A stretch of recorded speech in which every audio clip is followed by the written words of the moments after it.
ஓம் ஸ்ரீ சாய்ராம். நம் சாயன்பர்கள் அனைவருக்கும் வணக்கம்.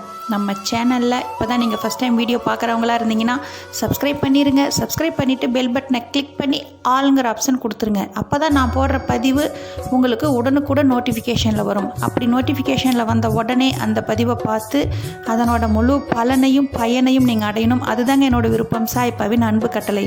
ஓகே ஃப்ரெண்ட்ஸ், இன்றைக்கி நம்ம பார்க்க போகிற பதிவு ரொம்ப முக்கியமான பதிவு. இந்த பதிவை முழுவதுமாக கேளுங்க. கேட்டுட்டு உங்களோட காலை வேலையை தொடங்குங்க. நாம் இவ்வளோ கஷ்டப்பட்டுட்ருக்கிறோம். நம்ம கடன் பிரச்சனை நம்மளை விட்டு ஒழியவே மாட்டேங்குது. நமக்கு பணமே நம்ம கையில் தங்கலை அப்படின்னு சொல்லிட்டு இருக்கிறோம் இல்லைங்களா?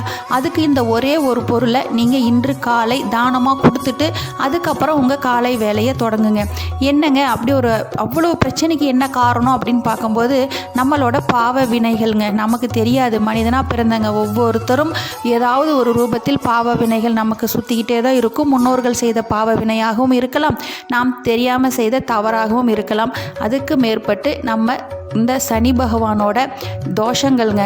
சனியோட தோஷம் இருந்தால், சனி பகவானோட ஆட்சி நமக்கு நடைபெற்றால், 7.5 சனி, அஷ்டம சனி, ஜென்ம சனி, கண்டச்சனின்னு இது போல் சனியோட ஆதிக்கம் அதிகமாக இருக்கும்போது நமக்கு வீட்டில் சண்டையாக தான் இருக்கும். பணமும் தங்காது, கடன் பிரச்சனை தீங்கவே நீங்காது.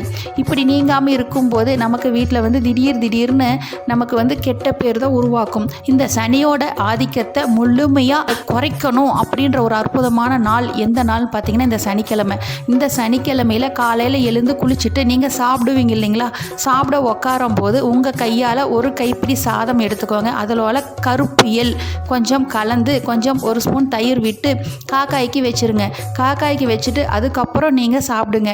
அதே போல் முடிஞ்சால் மாலை காலையிலேருந்து சாயந்தரத்துக்குள்ளார சனீஸ்வர பகவான் ஆலயம் அல்லது நவகிரகங்களில் இருக்கிற சனி பகவான் ஆலயத்துக்கு சென்று எனக்கு என்னோட பாவ வினைகள் முற்றிலும் நீங்கணும், எவ்வளவு தோஷங்கள் இருந்தாலும் அனைத்தும் நீங்கணும் அப்படின்னு சொல்லிட்டு நீங்கள் பணிவாக வணங்கிட்டு வரணும். எப்போவுமே சனீஸ்வர பகவான் நம்ம வணங்கும்போது ரொம்ப அப்படியே கௌரவமாக அப்படி வணங்கக்கூடாது. பணிவாக வணங்கும்போது அவர் எந்த அளவுக்கு நீங்கள் பணிஞ்சு வணங்குறீங்களோ அந்த அளவுக்கு நம்மளை ஆட்டி படைக்கும் திறன் கம்மியாக குறைச்சிக்கிட்டே வந்துடுவார். அப்படி குறையும் போது நமக்கு வீட்டில் பணம் தங்கும், செல்வ செழிப்பாக இருக்கும், கடன் பிரச்சனை நீங்கும், வீட்டில் இந்த சண்டை சச்சரவு வராது. அதனால் சனிக்கிழமை காலையில் நீங்கள் சாப்பிடும்போது சாதம், கருப்பு எள், தயிர் 3ம் கலந்து காக்காய்க்கு வச்சுட்டு அதுக்கப்புறம் நீங்கள் உங்களோட சாப்பாடு எந்த சாப்பாடாக இருந்தாலும் சாப்பிடுங்க.